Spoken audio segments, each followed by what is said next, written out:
Hi again. So I know some of you have been following my interest in bees and beekeeping, which is new to me this year. It's been on my bucket list, so I'm glad something to check off that list. There hasn't been anything in a while that I've checked, so that's a good one.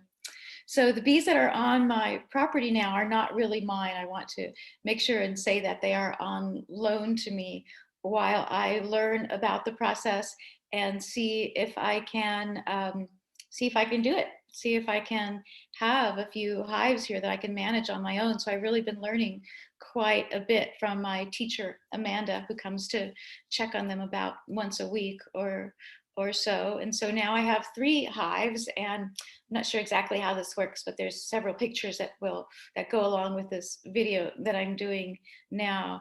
And surprisingly, since I do have a few fears about things that may surprise you to know, but I do.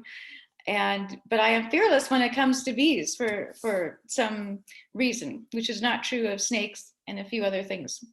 So these wonderful bees that are here, I can say that my gardens, which some of you know that I'm an avid gardener, it's really important to me to raise some of the food that I eat and give a lot of it away as well. And so this year's garden has had the benefit of having the bees here, and there is more food than I could eat or a few different families could eat, which is a wonderful thing, in spite of the fact that we have had frosts and burns and ridiculous high temperatures that you've either know about, read about, or participated in. So it's been a crazy season weather-wise, but the garden seems to thrive. And so most of it has to do with some worm techniques that I also have, and bees now, and some really awesome soil amendments and my special brand of compost. That's not the purpose of my wanting to share with you today. What I wanted to tell you is that when Amanda was here today and we looked at the bees, we looked at the hives, they have been struggling. There's enough for them to eat from my garden. I have lots of lavender, I have lots of vegetables and flowers, the most that I can do. And so there's enough for them to eat, but there hasn't been, from what it appears to be, enough to eat and make honey to be stored for the winter, which they need. So Amanda doesn't raise bees to get honey from them. She has on occasion, when there's been plenty of honey, taken some. But from the most part, it's from an ecological perspective that she does this. She runs a nature center not far from here. So this is part of all of that project as well. So when we looked at them today, the bees were healthy. There's a lot of bees. We found the queens in all of the hives, and the queens were busy taking care of all the beautiful eggs, and the worker bees were busy taking care of all of the new babies. They were making comb. They were making those beautiful cells that bees are known for, and very, very few of them had the very first little drops of nectar. So when she was here last time, she was able to, she had to make some sugar water out of the best ingredients, but it's sugar water. It's artificial nectar. It's not natural. So she brought them and the kind of a feeders into the hives so that the bees could make sure that they had enough to eat. So when she came this time, the nectar was all gone. She brought another couple of gallons in order to take care of the 3 hives. So we gave that to 2 of them. We left one of the hives without the nectar because it seemed to be doing okay, that one, and that gives us a control for next time to be able to check the other 2 and see how that's going.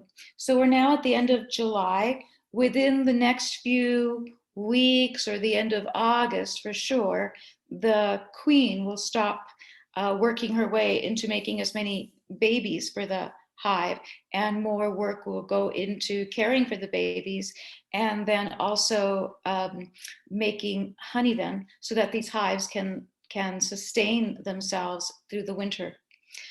Part of the reason why there hasn't been that much is everything that we know. It's been a really dry year. I live in Central Oregon, and so it's been very dry here. Smoke, fires. There's been less wildflowers around this year, which they get a lot of their energy, pollen from. And so there's a lot less of that. And we wondered whether it was only these hives, but it's not, because we're in communication. She's in communication with other beekeepers. And so it's a problem. And as you know, we need what the bees produce. We need them not to make honey for us. We need them to keep our world alive and healthy and productive.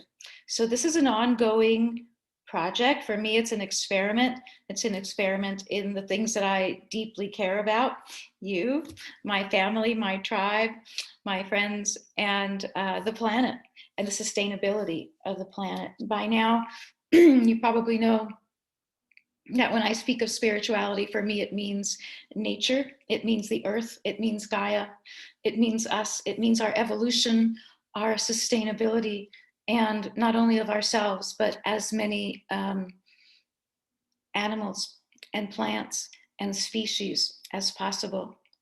I'm not one to cry out about the problems that are facing us. I think we all have about as many sources of that as we can stand right now. And I think that we receive our share of enough unsettling news, I'll say, on a daily basis, that it's enough already. So you won't get that from me, but you will get my take or my stories of what we can do, and what we can learn, and what we can count on, and what we can discover, and how we can help ourselves, and how we can help our bees and the planet.